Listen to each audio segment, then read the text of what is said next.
சிவாய மகாபெரிவாத்தோட சரணம் நடக்கும் மட்டுமே நடக்கும். நம்மளுடைய மைண்ட்ஸ் நேயர்கள் அனைவருக்கும் வேண்டிய பணிவான வணக்கங்கள், கோடான கோடி நன்றிகள். ரொம்ப நாள் வீடியோ போட முடியல, கொஞ்சம் உடம்பு சரியில்லை, அதனால தான். இன்றைக்கி நம்ம இந்த பதிவில் என்ன பார்க்க போகிறோம் அப்படின்னு பார்த்தீங்கன்னா, செல்ஃப் டாக். இது ஒரு வகையான மோட்டிவேஷன் ஒரு சிலர் சொல்கிறாங்க, ஒரு சிலர் ஒரு அவுட்லெட் அப்படின்னும் சொல்கிறாங்க, சரிங்களா? பட் என்ன செல்ஃப் டாக்னா என்ன, ஃபஸ்ட்டு எப்படிலாம் நம்ம பண்ண முடியும், நம்ம பிரெயினை நம்ம ரீப்ரோக்ராம் பண்ணுறதுக்கு, நமக்கு தேவையானதை அச்சீவ் பண்ணுறதுக்கு நம்ம என்ன பண்ணலாம் அப்படிங்கிறத அந்த செல்ஃப் டாக்கில் நம்ம பார்க்க போகிறது, சரிங்களா? இது நம்ம எந்த புக்கிலேருந்து எடுத்தோம் அப்படின்னு சொல்லிடணும் இல்லைங்களா? ஆத்தர் ஷார்ட் ஹெம் ஸ்லெட்டர். இது எந்த புக்கு நேம் என்ன அப்படின்னு பார்த்தீங்கன்னா, நிரந்தர வெற்றிக்கு வழிவகுக்கும் சுய பேச்சு. நான் தமிழ் புக் எடுத்து படித்தேன். இல்லை நீங்கள் இங்கிலீஷில் படிக்கணும் அப்படின்னு நினைக்கிறீங்கன்னா, what to say when you talk to your self, இதுதான் புக்கு டைட்டில். உங்களுக்கு படிக்க முடியும் அப்படின்னாக்கா நீங்கள் படித்து பாருங்கள். இல்லைன்னா செல்ஃப் டாக் அப்படிங்கிறது ஒரு சாப்டர். அதில் என்ன அவங்க சொல்லியிருக்காங்க அப்படின்னு பார்த்தீங்கன்னா, 5 லெவல் இருக்குது, 5 ஸ்டெப்ஸ் இருக்குது. அதை பேஸ் பண்ணி தான் நம்ம இன்றைக்கி நம்ம பேச போகிறோம். எல்லாருக்கிட்டையுமே இந்த செல்ஃப் டாக் இருக்கும். ஜென்ரலாக பார்த்திங்கன்னா எல்லாருக்கிட்டையுமே செல்ஃப் டாக் இருக்கும். இப்போ உங்களுக்கு பிடிக்காதவங்க, இல்லை உங்களுக்கு ரொம்ப பிடிச்சவங்க எதுவுமே செய்யலைன்னு வச்சுக்கோங்களேன், அவங்க ஏதாவது நீங்கள் கேட்குறீங்க, அவங்க எல்லாமே ரிஜெக்ட் பண்ணிட்டே வராங்க. அப்போ உங்கள் மைண்ட் ஒரு ப்ரோக்ராம் பண்ணிவிடும், உங்கள் பிரெயின் ஒரு ப்ரோக்ராம் பண்ணிவிடும். என்ன ப்ரோக்ராம் பண்ணும் அப்படின்னா, இவங்க செய்யவே மாட்டாங்க. உங்களுடைய வேர்ட்ஸும் அப்படியே தான் வரும், அவங்களுக்கு சுச்சுவேஷனும் அப்படியே தான் வரும்.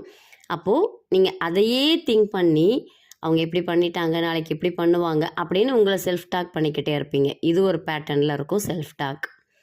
இன்னொரு பேட்டர்ன் என்ன அப்படின்னா, கம்பல் பண்ணி புஷ் பண்ணி என்ன பண்ணுவாங்க அப்படின்னாக்கா, இவங்க மாற்றிக்கிட்டு இருப்பாங்க, இவங்கள மோட்டிவேட் பண்ணிகிட்டு இருப்பாங்க. இது ஒரு வகையான செல்ஃப் டாக் இருக்கும். இப்போ நம்ம இங்கே ஆத்தர் என்ன சொல்கிறாங்க அப்படின்னாக்கா, செல்ஃப் டாக் அப்படிங்கிறது நம்மளை நம்ம ப்ரமோட் பண்ணிக்கிறதுக்கு இந்த செல்ஃப் டாக்கை எப்படி ஒரு மெத்தடாக, ஒரு டெக்னிக்காக யூஸ் பண்ணிக்கலாம் அப்படிங்கிறது தான் நமக்கு இங்கே ஆத்தர் கொடுக்கறது. என்ன பண்ணணும், இதுக்கு 5 ஸ்டேஜஸ் இருக்குது, 5 லெவல் இருக்குது. ஃபஸ்ட்டு லெவல் என்ன சொல்கிறாங்க அப்படின்னு பார்த்தீங்கன்னா, எதிர்மறை ஏற்பு நிலை அப்படின்னு சொல்கிறாங்க. நெகட்டிவ் அக்செப்டன்ஸ் லெவல், இதான் ஃபஸ்ட்டு. இப்போ நம்ம நார்மலாக ஒரு பர்சன்கிட்ட போய் திடீர்னு ஒரு அடிஷ்னலாக ஒரு டாஸ்க்கு கொடுக்குறீங்கன்னு வச்சுக்கோங்களேன், ஒரு ஒர்க் பண்ணுற இடத்துல. அடுத்த செகண்ட் எனக்கு முடியாது, என்னால் முடியாது, நான் செய்ய மாட்டேன், எனக்கு இவ்வளோ வேலை இருக்குது, எனக்கு அவ்வளோ வேலை இருக்குது, எனக்கு செய்யணும்னு ஆசை தான், ஆனால் என்னால் முடியாது, என் ஹெல்த்து சப்போர்ட் பண்ணாது, இந்த மாதிரி ஆரம்பிப்பாங்க. இதுதான் ஃபஸ்ட்டு லெவல், சரிங்களா? யாராக இருந்தாலும் இப்போ நமக்கே ஒரு வேலையை செய்யணும்னு இருக்குது, ஆனால் என்ன சொல்லுது உங்கள் பிரெயின், உன்னால் செய்ய முடியாது அப்படின்னு சொல்லுது. அப்போ இதுதான் ஃபஸ்ட்டு லெவல். அப்போ இதை அப்படியே என்ன பண்ணிக்கணும்னா அக்செப்ட் பண்ணிக்கணும். இல்லை அப்படி இப்படின்லாம் சண்டை போடக்கூடாது. எவ்வளோ நேரம் அது நெகட்டிவாக பேசுதோ பேசட்டும்னு விட்டுட்டு லிசன் பண்ணணும். எவ்வளோ எக்ஸ்ட்ரீம் வேணால் போட்டோம், அது அவ்வளவையும் ஜஸ்ட் லிசன் மட்டும் பண்ணணும். மைண்டு எவ்வளோ நேரம் பேசிக்கிட்டு இருக்குதோ பேசட்டும். அடுத்த ஸ்டெப்புக்கு நம்ம வரோம். அடுத்து என்ன அப்படின்னு பார்த்தீங்கன்னா, மாற்றத்தின் தேவையை அங்கீகரிக்கும் நிலை, state of acknowledging the need for change. First லெவலை முடிச்சுட்டு வந்துட்டோமா, அடுத்த லெவல் இது. இதில் என்ன செய்கிறோன்னா, சேஞ்ச் பண்ணுறோம் கொஞ்சோண்டு. இப்போ என்னால் முடியாதுன்னு சொன்னோம் இல்லைங்களா, எல்லா வேலையும் அதை நான் செஞ்சே ஆகணும் அப்படிங்கிற கண்டிஷனுக்கு எடுத்துகிட்டு வரோம். இப்போ உங்களை சப்போஸ் 10 o'clock நீங்கள் ஆஃபீஸ் போய்ட்டுருக்கீங்க, 8 o'clock வரணும்னு சொல்கிறாங்க, என்னால் என் தூக்கத்தை சாக்ரிஃபைஸ் பண்ணி எந்திரிச்சு வர முடியாது அப்படின்னு நீங்கள் சொல்கிறீங்க. அடுத்த நாள் உங்கள் மைண்டு என்ன சொல்ல வைக்கணும் அப்படின்னா, அந்த வேலைக்கு போனால் தான் எங்களுக்கு சாப்பாடு, அந்த வேலைக்கு போனால் தான் எனக்கு இது நடக்கும், என்னால் இப்படிலாம் வாழ முடியும் அப்படிங்கிற தாட்டை நம்ம எடுத்துகிட்டு வரணும். அப்போது நான் வேலைக்கு போய் தான் ஆகணும், 8 மணிக்கு நான் வேலைக்கு போய் தான் ஆகணும், நான் அந்த வேலையை கண்டிப்பாக செய்ய வேண்டும், நான் கண்டிப்பாக செய்வேன். இந்த மாதிரி நம்மளுடைய சென்டென்சஸை என்ன பண்ண ஆரம்பிக்கிறோம் அப்படின்னா, பாசிட்டிவாக கொஞ்சோண்டு சேஞ்ச் பண்ண ஆரம்பிக்கிறோம். நம்மளுடைய நீடை நம்ம என்ன பண்ணுறோன்னா அக்னாலேஜ் பண்ணுறோம். எனக்கு என்ன தேவை இருக்குது அப்படிங்கிறத நம்ம புஷ் பண்ணுறோம். தேர்ட் ஸ்டேட் பார்த்தீங்க அப்படின்னா, மாறுவதற்கான தீர்மானம் ஏற்றுறது, தி டெசிஷன் டு சேஞ்ச், இல்லைனா ரெசல்யூஷன் அப்படின்னு வச்சுக்கலாம். என்னென்னா, இப்போ நம்ம வந்து நெகட்டிவ் சொன்னோம், நெகட்டிவ்லேருந்து பாசிட்டிவாக கொஞ்சோண்டு சேஞ்ச் பண்ணி எடுத்துகிட்டு வந்தோம். தேர்டு, நெகட்டிவால் தான் நம்ம உடம்பே ஆயிருக்குன்னு சொல்லலாம். எலக்ட்ரான் அப்படிங்கிறது நெகட்டிவாக தான் சார்ஜ் பண்ணும் இல்லைங்களா? அப்போது ஃபுல்லாகவே நெகட்டிவாக இருக்கும். அப்போ நெகட்டிவை எண்டு பண்ணி கொடுக்குறோன்னா உங்கள் பிரெயின் என்ன பண்ணுன்னா கீனாக அப்சர்வ் பண்ணும். சரியா? அப்போ நம்ம சென்டென்ஸை கொஞ்சோண்டு மாற்ற போகிறோம். எப்படி மாற்ற போகிறோம்?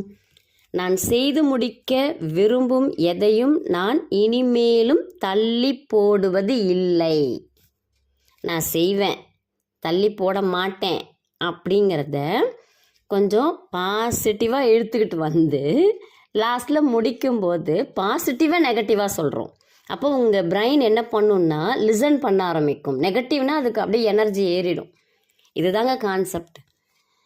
நான் அளவுக்கு அதிகமாக உண்பதில்லை, உண்ண மாட்டேன், நான் அந்த வேலையை செய்வேன் அப்படிங்கிறத என்ன செய்கிறோம் அப்படின்னா நெகட்டிவாக கொடுக்குறோம். அதாவது இது வந்து ஒரு சவுண்டு ப்ராசஸ். இது ஒரு நல்ல ப்ராசஸ். இது எப்படி சொல்லுவாங்கன்னா முள்ளால் எடுக்கிறதுன்னு சொல்லுவாங்க நம்மளதில் கேஷுவலாக. அதே தாங்க அது. இப்போ ஃபோர்த்து பார்த்திங்கன்னா மிகச்சிறந்தவராகும் நிலை, ஸ்டேட் ஆஃப் பீயிங் எக்ஸலண்ட். என் வாழ்க்கை என் கட்டுப்பாட்டில் உள்ளது. நெகட்டிவ் அப்சர்வ் பண்ணிடுச்சு இல்லையா? நீங்கள் நெகட்டிவ்க்கு வந்துட்டீங்கன்னு பிரெயின் அக்செப்ட் பண்ணிடுச்சு இல்லையா? அப்போ ஆட்டோமேட்டிக்காக அது இன்ஸ்ட்ரக்ஷன் எப்படி கொடுக்கும்? நீ உன் கட்டுப்பாட்டில் தான் இருக்க அப்படின்னு கொடுக்கும். அப்போ நம்மளை மாற்றுறது ரொம்ப ஈஸி. ஏமாத்துறது தான், வேறு ஒன்றுமே இல்லை. நான் ஒரு வெற்றியாளன் அப்படின்னு சொல்லு. நான் ஒரு ஆரோக்கியமானவள், நான் வெற்றி பெற்றே ஆக வேண்டும் அப்படிங்கிறத மைண்டில் போடுறோம். நான் எல்லோரிடமும் சமமாக பழகக்கூடியவள், நான் பணத்தை ஈர்ப்பவள், நான் நல்ல ஆரோக்கியத்தை ஈர்ப்பவள், என்னெல்லாம் உங்களுக்கு வேணுமோ அது எல்லாத்தையும் நீங்கள் ஃபோர்த்து ஸ்டெப்பில் ஒரு எக்ஸலண்ட் ஃபார்மில் மாற்றி சொல்ல போகிறீங்க. இந்த ஃபோர்த்து ஸ்டெப்பை நீங்கள் சக்ஸஸ்ஃபுல்லாக அண்டர்ஸ்டாண்ட் பண்ணி கம்ப்ளீட் பண்ணிட்டீங்கன்னா ஃபிஃப்த்து ஸ்டெப் ஆட்டோமேட்டிக்காக வந்துடுங்க. சுய பிரகடன நிலை, ஸ்டேட் ஆஃப் செல்ஃப் எக்ஸ்ப்ரெஷன் சொல்லலாம், இல்லைனா மேனிஃபெஸ்டேஷன் அப்படின்னு சொல்லலாம். என்னென்னா இந்த ஃபோர்த்து ஸ்டெப் வந்துருச்சு உங்களுக்குனாலே ஃபிஃப்த்து ஸ்டெப்பு நான் தான் யூனிவர்ஸ், நானும் பிரபஞ்சமும் ஒன்று தான் அப்படின்னு சொல்கிறது, நான் பிரபஞ்சத்துடன் ஒன்றி போயிட்டேன் அப்படிங்கிறது, நான் பிரபஞ்சத்தின் ஒரு பகுதி அப்படிங்கிறது, இது எல்லாமே ஃபிஃப்த்து ஸ்டேட். அப்போது நீங்கள் நினைக்கிறதெல்லாம் வெற்றியாகக்கூடிய டைம் அப்படிங்கிறது ஃபிஃப்த்து ஸ்டெப்பில் இருக்குது. உங்களால் ஃபஸ்ட்டு 2 ஸ்டெப்பை மேனேஜ் பண்ண முடியும். நான் வந்து ஆல்ரெடி தியானம்லாம் பண்ணி இல்லை அஃபர்மேஷன்லாம் கேட்டு வச்சுருக்கேன், நான் கிராட்டிடியூட்லாம் எழுதி என் மைண்டை ஒரு நார்மல் ஸ்டேட்டில் வச்சுருக்கேன் அப்படின்னா நீங்கள் 3rd 4th ஸ்டெப்புலேருந்தே உங்கள் ஒர்க்கை ஸ்டார்ட் பண்ணலாம். இல்லை ஃபுல்லாக டஸ்ட்பின்னாக இருக்குது, டஸ்ட்பினில் வெறும் நெகட்டிவ் தாட்ஸாக இருக்குது அப்படின்னா நீங்கள் 3rd 4th ஆரம்பிக்கக்கூடாது, ஃபஸ்ட்லேருந்து ஆரம்பிக்கணும். நான் எளிமையாக சொல்கிறேன். இது வந்து ஆத்தர் கொடுத்துருக்குற பேட்டர்ன். நான் எளிமையாக என்ன செய்யணும்னு பயிற்சி சொல்கிறேன். ஃபஸ்ட்டு உங்களுக்கு என்னென்னலாம் நெகட்டிவாக வருதோ அது எல்லாத்தையும் ஒரு 10 சென்டென்ஸுக்குள்ளார உங்களுடைய நீடு எல்லாத்தையுமே நெகட்டிவாக லிஸ்ட் பண்ணிவிடுங்க. என்னால் முடியாது அப்படி இப்படின்றதெல்லாம் நெகட்டிவாகவே லிஸ்ட் பண்ணிவிடுங்க. நெக்ஸ்ட்டு பாசிட்டிவாக அதை எதெல்லாம் முடியாதுன்னு சொன்னீங்களோ அது எல்லாத்தையும் பாசிட்டிவாக எழுதுங்க. நெகட்டிவாக சொன்னது எல்லாத்தையுமே அடிச்சிருங்க. திரும்ப நீங்கள் என்ன பண்ணணும் அப்படின்னா நம்ம 3rd ஸ்டெப்பில் சொன்னோம் இல்லைங்களா, கொஞ்சம் சென்டென்ஸை லென்த்தியாக பாசிட்டிவாக எடுத்துகிட்டு வந்து நெகட்டிவாக முடிக்கிறீங்க. 4th எக்ஸலண்ட்டாக கன்வெர்ட் பண்ணிடுறீங்க. அவ்வளோதாங்க. ஸோ ஃபஸ்ட்டு இருக்கிறத அப்படியே அக்செப்ட் பண்ணிக்கிறீங்க, அதை கொஞ்சோண்டு மாற்றுறதுக்கு முயற்சி பண்ணுறீங்க. ஆனால் பாசிட்டிவ் ப்ளஸ் நெகட்டிவ் கன்வெர்ட் பண்ணி கொடுத்தா ஈஸியாக நம்ம பிரெயின் வந்து ரிசீவ் பண்ணும், லிசன் பண்ணும், அக்செப்ட் பண்ணும். அதனால தான் அந்த மாதிரி ஒரு பேட்டர்ன் கொடுத்துருக்காங்க ஆத்தர். ரொம்ப எளிமையான வழி, செய்து பலனடையுங்கள். உங்களுக்கு டவுட் இருக்குது அப்படின்னா இல்லை வரக்கூடிய எண்ணுக்கு தொடர்பு கொண்டு கேளுங்க, இல்லை கமெண்ட்டில் கேளுங்க. நன்றி, வணக்கம். நல்லதே நடக்கும்.